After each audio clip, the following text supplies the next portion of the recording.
वृंदावन विहारी लाल की जय। राधा रानी की जय श्री गुरुदेव भगवान की जय। श्री राधे राधे। भक्ति प्रश्नोत्तरी कार्यक्रम प्रारंभ किया जा रहा है। आइए हम भक्ति संबंधित प्रश्नों को श्रवण करें। श्री राधे राधे गुरु जी, आपके श्री चरणों में कोटि कोटि दंडवत प्रणाम। आशीष वर्मा जी हैं बहादुरगढ़ से। उनका प्रश्न है, गुरुदेव मैं आपसे विजय मंत्र की दीक्षा लेना चाहता हूं क्योंकि मेरी विजय मंत्र में बहुत रुचि है। ठीक है, आप यदि यहाँ आकर के कार्य करेंगे ना तो ज़्यादा प्रभावी माना जाता है। आपको वैसे तो मैं अभी बोल दे रहा हूँ, लेकिन विधि यही है कि प्रत्यक्ष होना चाहिए। तो विजय मंत्र को श्री राम विजय मंत्र कहा जाता है। बाद में लोग विजय मंत्र कहने लग गए क्योंकि सभी संप्रदाय के लोग जपते हैं, लेकिन पहले ये रामोपासक लोग ही जपते थे और राम नाम की प्रमुखता है, इसलिए इसको श्री राम विजय मंत्र बोलते हैं। और आनंद रामायण से ये लिया गया है। श्री शब्द पूर्वम, जय शब्द मध्यम, जयद्वयेना पुनः प्रयुक्तम, इस प्रकार से आनंद रामायण में वर्णन है। और वो है श्री राम विजय मंत्र। श्री राम जय जय राम, श्री राम जय जय राम, श्री राम जय जय राम। जल्दी में लोग जय जय बोल देते हैं, लेकिन है जय। जय में ऊपर की मात्रा लगाते जय हो गया। अब वो जय शब्द नहीं है, जय शब्द है। जैसे जय विजय बोलते ना, दो पार्षद थे भगवान के, जय और विजय। तो जय शब्द है, जय बोल देते हैं, लेकिन होना चाहिए जय। श्री राम जय जय राम, श्री राम जय जय राम। ये है, यही है श्री राम विजय मंत्र। राधे राधे। पंजाब सिंह गुरु जी, इनका प्रश्न है, स्वामी जी 1980 के दशक में मेरे से 2 भ्रूण हत्याएं हुई हैं।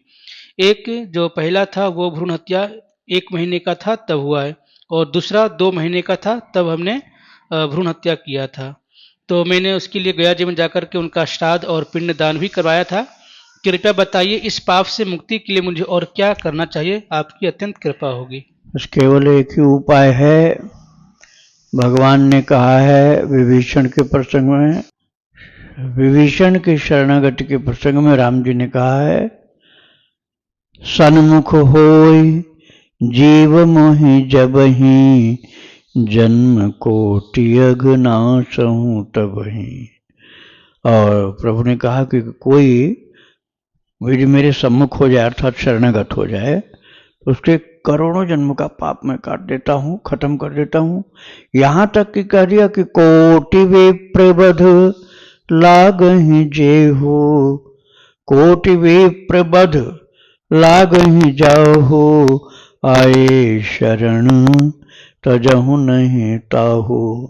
तो बस एक उपाय केवल यह है, दूसरा उपाय नहीं। भ्रूण हत्या के प्रायश्चित के लिए जब कोटि विप्रबध की बात भगवान ने बोल दिया कि करोड़ों ब्राह्मणों की हत्या का पाप लगा है, तब भी वो शरण आने पर त्यागते नहीं हैं।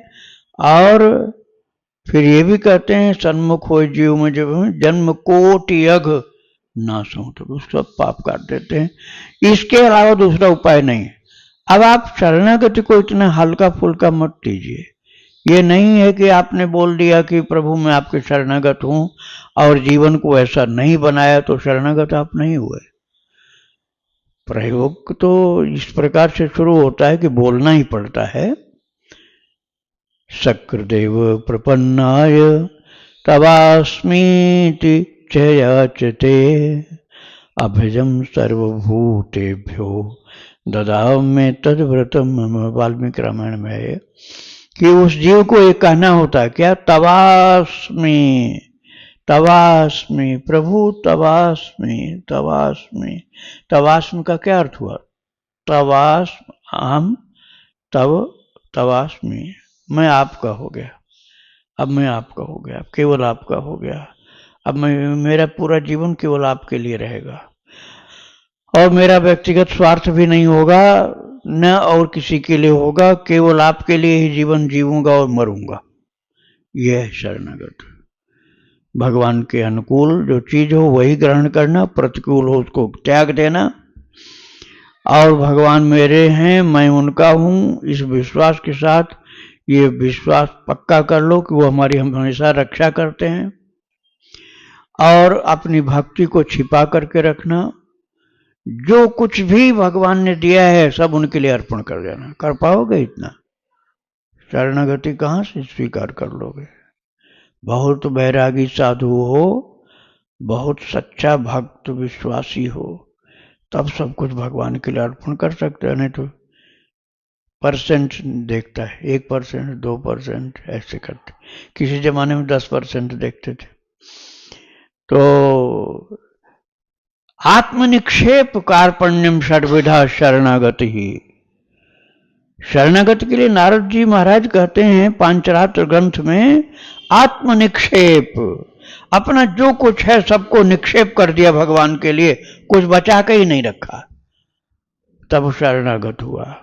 तो उसके सारे पाप भगवान माफ कर देते हैं। और फिर इसके बाद भी कहेगा क्या?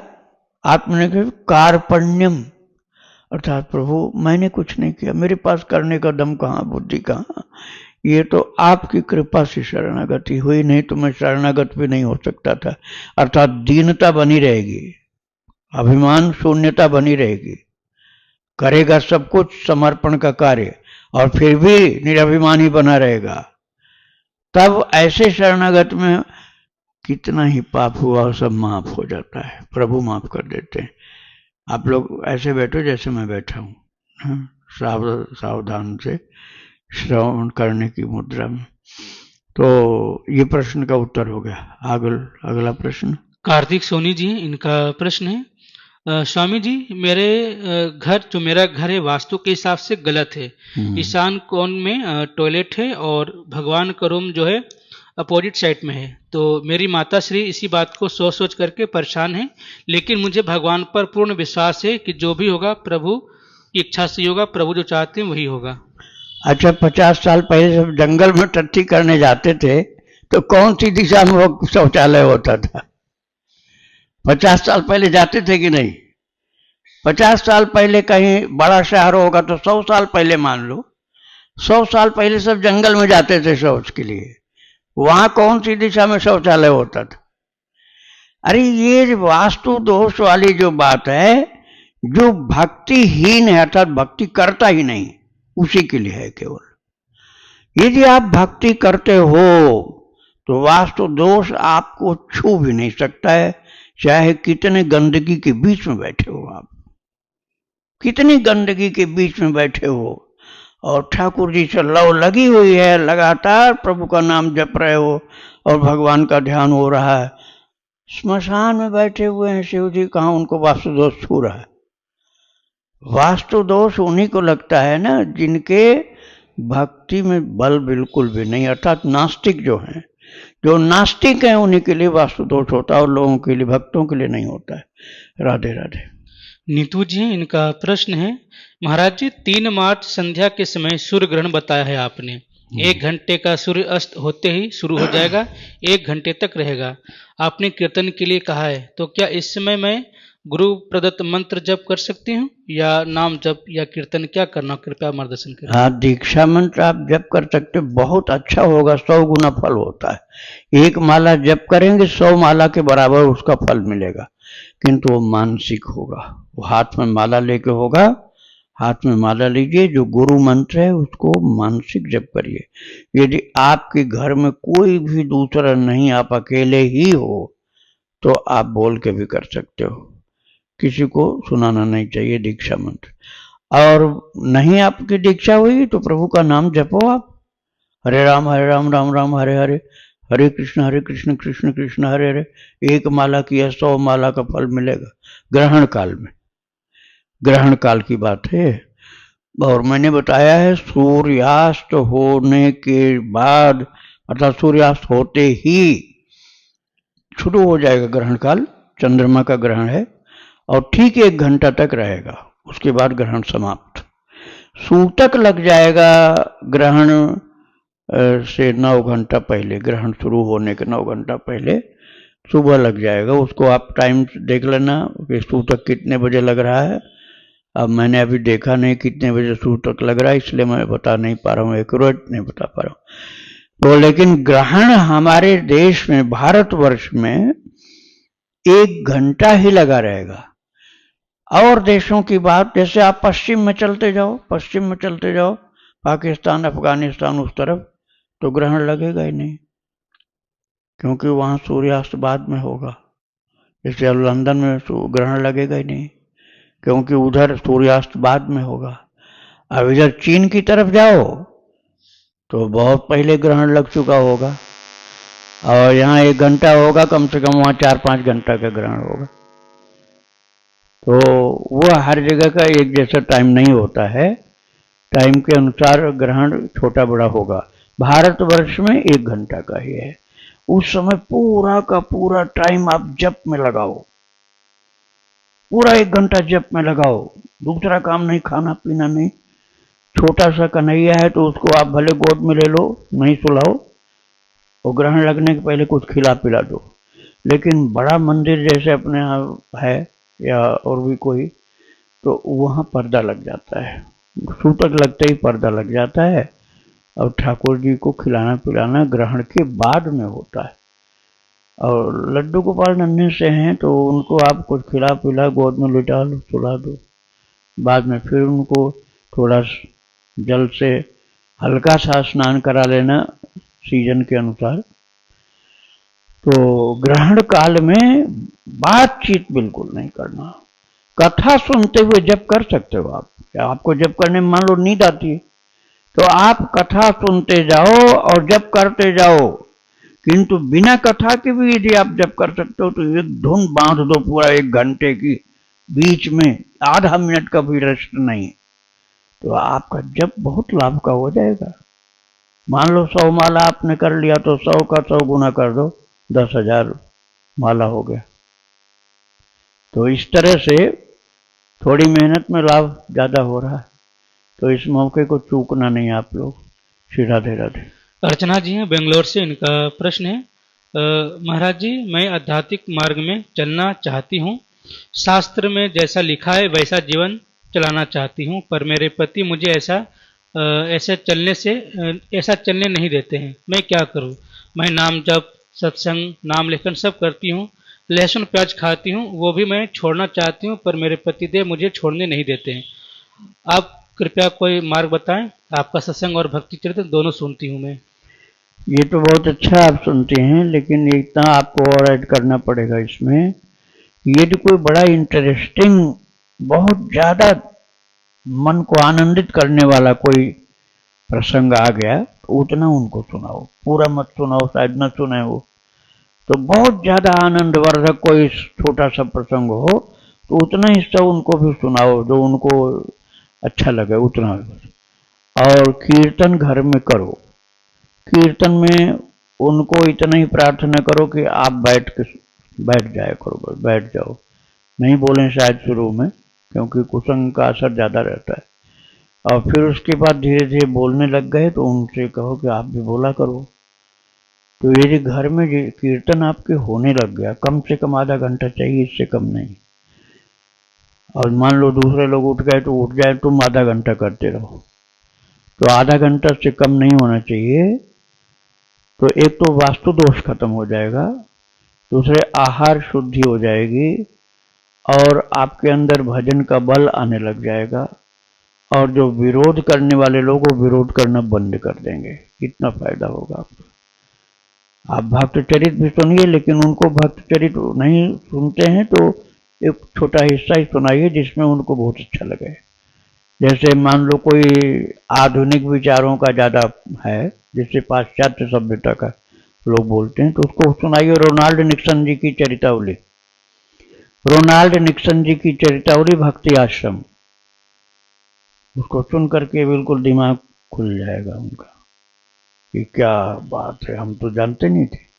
क्योंकि जितना आदमी बहुत ज्यादा क्वालिफाइड, अपने को बहुत ज्यादा योग्य समझता है, उसके आगे से वहां शुरू होता है आध्यात्मिक पावर, तो वो समझ में आ जाएगी बात। राधे राधे। इनका दूसरा प्रश्न है, महाराज जी, हम अपने मृत्यु को कैसे महोत्सव बनाएं? आपके वाणी में हमने सुना था कि हमें अपनी मृत्यु को महोत्सव बना सकते हैं, तो कैसे बनाना चाहिए महोत्सव की तरह? हाँ हाँ, आपको यदि कुछ अनुमान हो तो उसके लिए आप पहले से इंतजाम करिए कि इतना भंडारा होगा, इतना गौदान होगा। यदि आपके पास क्षमता है तो कीर्तन होगा, लोगों के लिए दान पुण्य करेंगे, गौ माता की सेवा करेंगे, दान करेंगे, पूजा करेंगे, संतों की सेवा करेंगे, भक्तों की सेवा करेंगे। ऐसे आप जितना बृहद कर सकते हैं करिए। कम से कम इतना तो आप कर दीजिए कि यदि आप करा सकते हैं तो अखंड हरिनाम कीर्तन करा दो और चालू रखो आखिरी टाइम तक। अकेले नहीं बन रहा, घर के लोग भी नहीं कितना कर पा रहे हैं, तो कीर्तन करने वालों को बुलाओ, वृंदावन से ले जाओ। ऐसे वृंदावन मंडलियां हैं हमारे यहाँ, हर एकादशी को आती है मंडली, वो बिल्कुल सात्विक, कोई भी नशा पत्ता नहीं, मुंह में सुपारी तक नहीं खाते वो, और बिल्कुल सात्विक जीवन, व्रत पूजा वाले हैं। वो अपना थोड़ा सा शुल्क लेते हैं, इतनी कम वेतन में तो कोई काम नहीं करेगा, और हरिनाम कीर्तन 24 घंटे करते हैं। आप उनसे कीर्तन करवाओ। आप यदि मरण को उत्सव बनाना चाहते हैं तो ये सब करना पड़ेगा।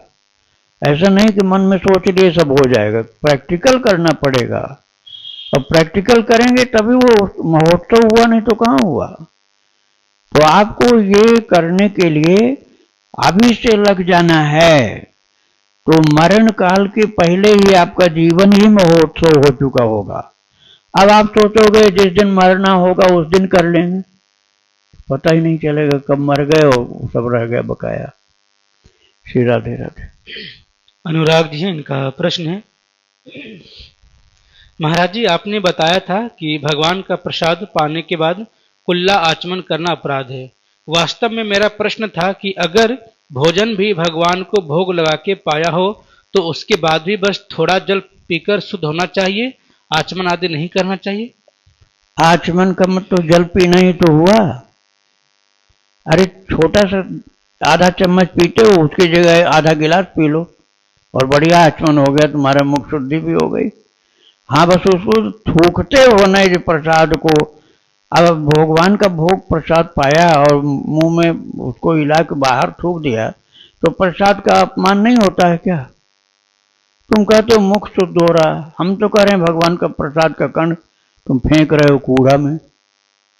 तो प्रसाद भगवान है का मुंह में पाया है तो वो कूड़ा में क्यों फेंकते हो? उसको पान कर जाओ। प्रसाद की महिमा का ध्यान रखो। मुख शुद्ध कभी नहीं हो सकता किसी का। 100 बार कुल्ला कर लो, 101वीं बार किसी के ऊपर थूको, देखो तुमको मारने को तैयार हो जाएगा वो। क्यों थूका मेरे ऊपर? मुख शुद्ध होता है भगवान के नाम से, कुल्ला करने से नहीं शुद्ध होता है। भगवान का प्रसाद मुंह में लिया है तो पानी मुंह में हिला करके पान करो, प्रसाद मुंह से बाहर मत निकालो। राधे राधे। इनका दूसरा प्रश्न है, श्रीमद् भागवत में भगवान ने आत्मा का वर्णन करते समय एक शब्द का प्रयोग किया है। क्या एक आत्मना के अंतर्गत कई जीवात्माएं हैं, या जीवात्मा एक भ्रमात्मक माया जनक पहचान है जो अज्ञान का नाश होने पर मिट जाती है? संतों ने एक को हम बहुत श्यामा का उदाहरण भी दिया है, कृपया मार्गदर्शन करें। एक का तात्पर्य यहाँ है अनन्य। माम एकम शरणम व्रज, गीता जी के 18वें अध्याय के 66वें श्लोक।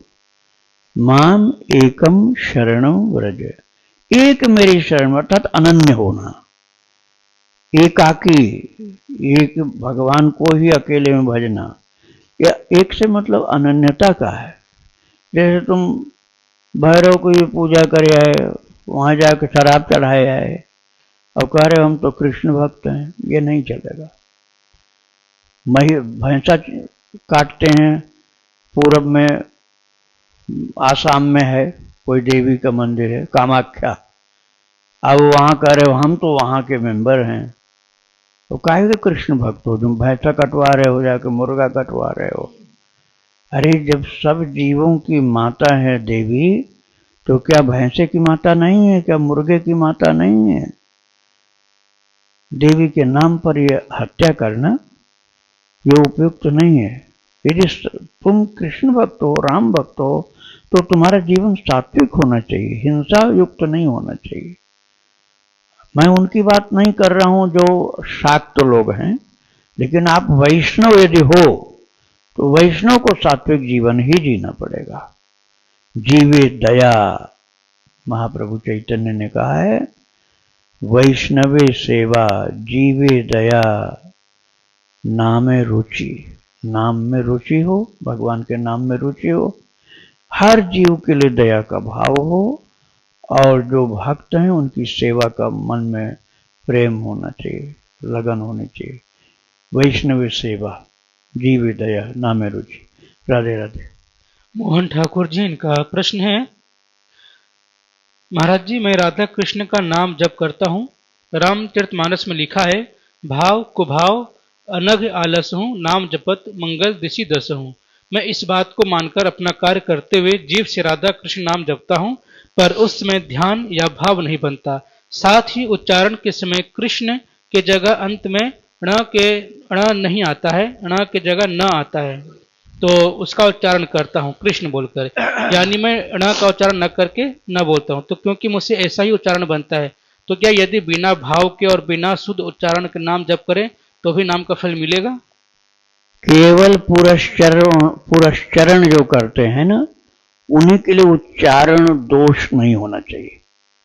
पुरस्चरण वाले को उच्चारण दोष नहीं होना चाहिए, शरीर अशुद्ध नहीं होना चाहिए, खान पान अशुद्ध नहीं होना चाहिए, निद्रा और संध्या इन सब का समय के अनुसार ही कार्य करना पड़ेगा। पुरस्चरण कठिन कार्य है, किंतु यदि आप भगवान का भजन कर रहे हो बिना पुरस्चरण के, अर्थात निरपेक्ष होकर, कोई अपेक्षा नहीं, तो आप कृष्ण को किशन बोलोगे तो कोई दोष नहीं लगेगा, कृष्ण को कृष्णा बोल दोगे कोई दोष नहीं लगेगा, कृष्ण बोल देंगे तब भी कोई दोष नहीं लगेगा। लेकिन यदि आप उस बोली को नहीं बोलते हो और हंसी प्रमाद में उसको उलाहना के रूप में या बुरा बनाकर जानबूझ के बोलते हो, तब तो दोष लगेगा। लेकिन आपकी मातृभाषा यदि ऐसी है तो दोष नहीं लगेगा। मैंने धर्म माता का चरित्र सुनाया है, 43 पार्ट्स में है, 43 भाग में। धर्म माता 3 साल की उम्र में कृष्ण से विवाह कर ली थी, प्रत्यक्ष दर्शन करके, और बोली थी, बुआ किशन जी खड़े हैं, किशन जी, कृष्ण नहीं, किशन जी खड़े हैं, मेरा हाथ उनके हाथ में दे दो। वो बोली, कहाँ किशन जी खड़े हैं? बोली, अरे आपको नहीं दिख रहे हैं, सामने ही तो हैं, मेरा हाथ दे दो। अब देखो मेरी शादी हो गई, अब कभी जीवन में शादी की बात मत करना मेरे साथ। तो किशन बोलने पर कृष्ण साथ में खेलते हैं। आपके बोलने में नहीं, भाव में कितनी शक्ति, उसका महत्व ज्यादा होता है। और कितने बोलते हैं किशन जी, पंजाब में किशन जी बोलते हैं, कृष्ण कृष्णा कृष्णा बोलते हैं, गांव में कृष्ण कृष्ण बोलते हैं, जानबूझकर ऐसा नहीं, उनका है ही उच्चारण ऐसा बचपन से, तो उसमें भगवान बुरा नहीं मानते। राम को रामा रामा बोलते हैं, रामा रामा बोलते हैं ना, तो अरे राम और रामा तो छोड़ो, वाल्मीकि जी को देवर्षि नारद जी ने क्या बुलवाया था, मरा, न राम बुलवाया न रामा बुलवाया। रत्नाकर डाकू, उसमें डाकू थे, रत्नाकर बोल राम राम, नहीं आता। अच्छा मरा मरा बोल, हाँ ये तो हमारा काम है, हम तो बोल देंगे, मरा मरा मरा मरा मरा मरा मरा मरा, अब मरा मरा जल्दी जल्दी बोल, अभी राम राम हो जाएगा। और देवर्षि नारद जी ने कैसा उपाय लगाया कि वो मरा बोलने वाले को राम राम बुलवा करके और वाल्मीकि भय ब्रह्म समाना, इतनी ऊंची स्थिति में पहुंचा दिया। नाम आप कैसे भी जपो कल्याण होगा। राधे राधे। इनका दूसरा प्रश्न है, महाराज जी मेरे इष्ट तो राधा कृष्ण ही हैं, पर घर में लड्डू गोपाल की सेवा करता हूँ और साथ में सीताराम जी की साथ हनुमान जी का विग्रह है। तो मैं हनुमान जी की सेवा भी करता हूँ और हनुमान जी को रामचरितमानस आदि भी सुनाता हूँ। मेरी इच्छा है कि राधा कृष्ण तो इष्ट हैं ही, पर एक बार सीताराम जी सहित हनुमान जी के भी दर्शन हो जाए। क्या यह संभव है? इसमें अनन्यता में कोई कमी या कोई अपराध तो नहीं बनेगा? हनुमान जी भगवान कृष्ण सारथी बने हुए हैं, अर्जुन रथी बने हुए हैं, हनुमान जी ऊपर ध्वजा में बैठे हुए महाभारत के युद्ध में। तो अनन्यता कहाँ गई? अरे अनन्यता में कोई गड़बड़ी नहीं हुई, क्योंकि वही कृष्ण वही राम है। स्वयं भगवान ने आदेश किया था, हनुमान तुम अर्जुन के रथ के ध्वजा में बैठे रहोगे, जरूरत पड़ने पर तुमको रक्षा करनी होगी, क्योंकि मुझे धर्म की विजय दिलानी है। धर्म की विजय होनी है, अधर्म की विजय नहीं, इसलिए तुम रक्षा करोगे। ये ड्यूटी लग गई थी हनुमान जी की। राम जी ऊपर जानते हैं, हनुमान जी जानते हैं कि वही राम हमारे वही कृष्ण है। जामवंत जी जानते हैं, लड़े कुश्ती लड़ गए थे, उसके बाद पता चला उनको गुफा में।